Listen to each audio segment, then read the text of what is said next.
Ça commence bien. Troisième daily recap. Upper lourd. Et malheureusement, durant cette séance, j'étais bien fatigué. Mais est-ce que la fatigue, finalement, m'a empêché de PR? Suis-je meilleur que la fatigue? Ou bien est-ce que la fatigue m'a abattu?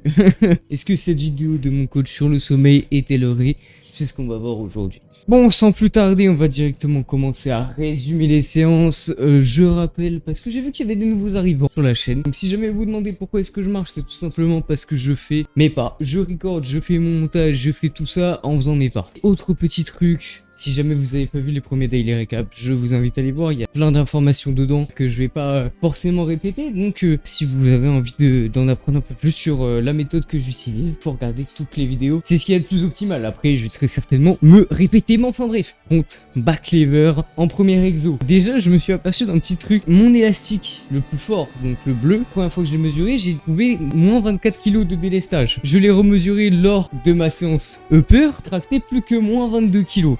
Donc je dois adapter mes performances et mon tracking par rapport à ça. J'ai fait mon premier set à moins 13 kg et j'ai fait 3 reps. Donc un bon gros PR quoi. Pour commencer la séance alors que j'étais dans le gaz comme pas possible, franchement ça fait plaisir. Continuez parce que j'ai validé un 10 RM à moins 20 kg. Ce qui veut dire que le moins 24 est plus bon tu vois. Moins 24 qui était sûrement du coup à moins 22. Et ça veut dire quand même que ça fait un PR plus 2 kg en moins de délestage et plus 3 reps. Non franchement ça bouge super bien. Ma dernière série du coup j'ai fait un hold très court. En séance forte j'essaie quand même de rester sur des rangées de secondes sur mes holds assez bas. En l'occurrence ça en faisait partie parce que je me suis mis à moins 16 kg plus les slippers. Et oui, les slippers me permettant de rajouter une difficulté supplémentaire, c'est un nouveau PR. Ensuite back lever, que 2 sets effectifs, mais 2 sets effectifs qui ne sont pas des moindres. En effet, premier set effectif moins, ah oui, je me suis trompé de ligne. Oui, ok. Mon premier set, waouh. Non, mais j'y crois pas. Bah écoutez, si je l'ai marqué, c'est que c'est sûrement vrai. Premier set essai effectif, moins 9 kg, qui passe en 4 RM, donc mon ancien 1 RM que j'ai quadruplé. Mais gros, ça, à quel moment je suis pas devenu fou pendant ma séance en fait. Ensuite, le moins 16 kg juste ici, je l'ai fait descendre. Pareil, genre j'ai fait plus 4 reps. What the fuck, c'est monstrueux. J'avais genre peut-être 6 heures de sommeil. Je dors très peu, je l'ai déjà dit la dernière fois. Parce que je joue aux jeux vidéo. Ah mais je crois la drill.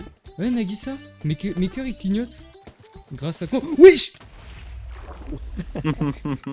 Assez abusé tu vois, faites pas comme moi. Au long terme c'est plus rentable, je commence à avoir des gènes plus importantes, donc dormez, de toute façon ça vous sera que bénéfice, donc voilà. Sinon j'ai enfin réussi à déloger un putain de PR sur ce tableau à dips, parce qu'en fait mes standards de pause étaient vraiment très bas, et à chaque fois je me disais ouais bon la prochaine fois ça va aller là. Bah résultat je me suis niqué tout seul, et ce tableau de dips posé est plutôt devenu un tableau de dips touch and posé tu vois. Donc faites pas comme moi non plus là-dessus. Toujours est-il que j'ai enfin réussi à battre mon 3RM, donc mon 3RM était à 51,25 et là j'ai enfin réussi à faire un 51,5 avec des pauses bien plus clean etc, donc ça je suis plutôt très content. Je vais avoir du mal à perf et à respecter correctement mes pauses pendant un petit moment. Je décide de créer une nouvelle variante pour pouvoir débloquer la progression sur ces dips posés. Donc dips posés 3 CT, je vous assure que ça fait mal. Donc ma deuxième série était sur cette variante là et c'était un 40 kg 4 répétitions. J'ai fait une troisième série 30 kg 6 répétitions, toujours en 3 CT, et ensuite j'ai fait une dips chest to grass, comme ça que j'appelle cette variante, c'est-à-dire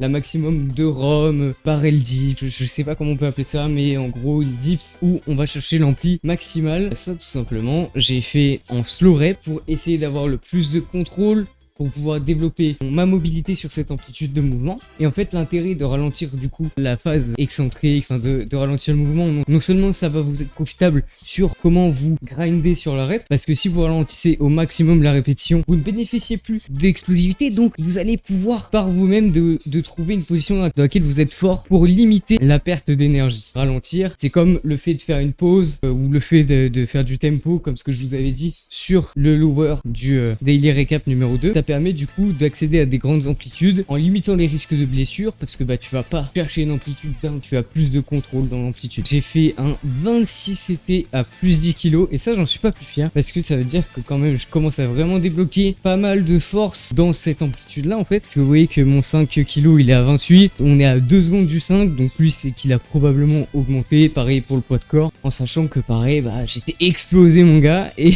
mais bref. Ensuite on passe au chin-up touch and go. Et les chin-up touch and go, normalement je suis pas censé ne pas réussir à PR dessus, tu vois. Simplement parce que bah ça bouge bien. Et bizarrement la dernière séance que j'ai fait, j'ai eu vachement de mal. Je crois que j'ai eu une ou deux séries qui n'étaient pas productives, qui n'étaient pas des PR. C'était assez étrange. Est-ce que je me suis vengé aujourd'hui? Bien sûr que je me suis vengé. Premier set, c'est déjà un PR. Vous voyez que j'ai un trou entre 21,25 et 22,5. Il fallait le combler. Donc j'ai fait une tentative de 3 RM à 21,5 et cette tentative est passée. Et sur ma deuxième tentative, ici je voyais que mon 4 RM il était à 21,25, mon 5 RM à 13. Je me suis dit bon, il y a quand même moyen d'augmenter de 125 grammes, 13 kg ok là. Et au final j'ai réussi à en faire 7. Du coup là on a des nouvelles cases qui sont vides que je pourrais aller chercher la prochaine fois. Bah j'avoue que ça fait plaisir, ça bouge très bien. Et ensuite 2 slow reps tout simplement pour avoir un petit peu plus de travail là-dessus. J'ai un groove qui est assez bizarre sur les chin-up en compression complète parce que c'est un mouvement que je pratique depuis très peu de temps en vérité. Tout ce qui est tirage, c'est pas des muscles que j'ai bossé de façon intensive, tu vois. Jamais vraiment bossé ça parce qu'en fait vu que je le bossais pas, j'étais nul. Vu que j'étais nul, je me disais flemme de le taffer parce que c'est pas drôle. Et du coup j'étais dans un putain de cercle vicieux de merde.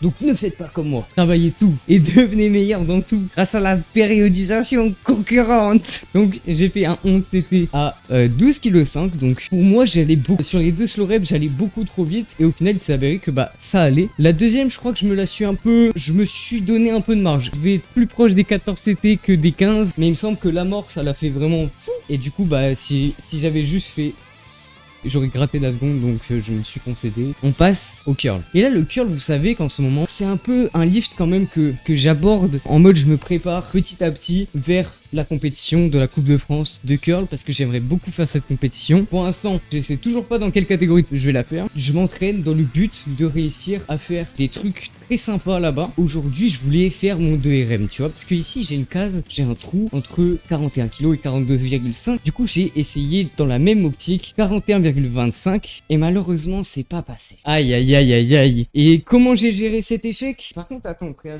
je vais pas mentir que ça m'a un peu frustré en vrai. Dans ma tête, 41,250, je l'ai explosé, je faisais 3 reps. Enfin, je me voyais pas la louper. Peut-être que j'ai eu un groupe de merde, peut-être que j'avoue que je me suis pas attardé sur cette performance parce que généralement, quand je m'attarde trop sur un échec, j'arrive pas à aller chercher ce que je veux sur les back-off. J'ai changé ma seconde attente pour une attente un peu plus simple. Ici, j'ai vu que j'avais un trou sur le 6 RM. J'ai juste mis 250 grammes de plus et du coup, j'ai pu remplir la case du 6 RM. Et en dernière série, j'ai fait une slow rep.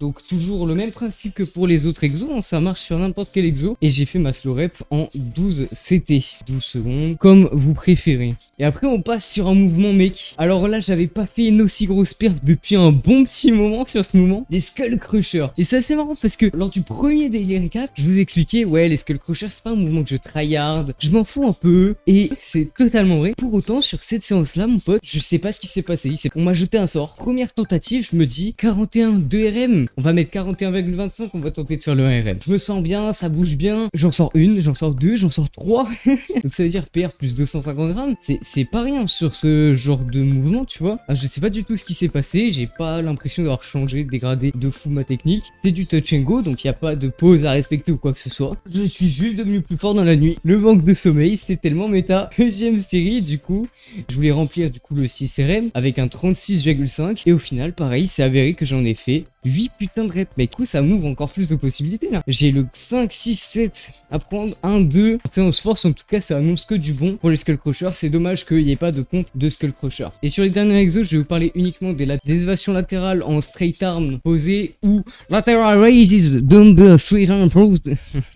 J'en peux plus, frère. Alors déjà, ici, j'ai oublié de le dire, de préciser que c'est en strict form, en perfect form. La dernière fois, du coup, je vous avais dit que je n'arriverais plus au bout d'un moment à perdre sur mes évasions latérales en perfect form. Bah ça n'a pas tardé étant donné que c'est durant cette séance là que j'ai vu la limite déjà. Bon évidemment en première série j'ai fait un énorme PR, 3 RM là à 10 kg. Bon bah c'est devenu un 7 RM, toujours aussi clean, donc j'ai envie de dire pourquoi pas. Donc ça me débloquera le 12,5 qui devrait arriver à 2 RM, 3 RM. Le seul truc c'est que bah là je me voyais pas d'améliorer le 8, je venais de le faire du coup pendant ma séance volume. Le 6, bon, on n'est plus vraiment sur de la force et j'avais pas envie de tenter un 12,5 là. Donc ce que j'ai fait, c'est que j'ai fait ma deuxième série en triché. Triché avec du balancier. J'aurais pu faire en strict, c'est ce que je vous avais dit la dernière fois, c'est-à-dire que plutôt que vraiment m'arrêter ici, continue à compter mes reps, même quand elles sont, tu vois, à la moitié, à 45 degrés. Mais je trouve que je suis quelqu'un qui me dit, tu veux faire les choses, fais-les à 100%, tu vois. Du coup, mes lateral raises, là mon pote, c'est vraiment des élévations trichées. Donc,